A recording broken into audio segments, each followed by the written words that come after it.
โอ้ยโอ้ยได้ผลดีเป็นนั้นกูกดดันอย่ากดดันกูมือกดดันตัวเจ้าของไอ้ตัวอัดช่องเหม็น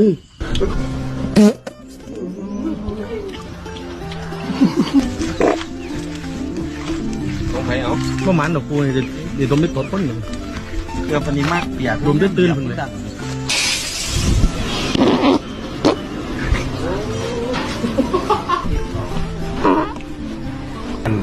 เป็นโอ้อร่อยจนแตก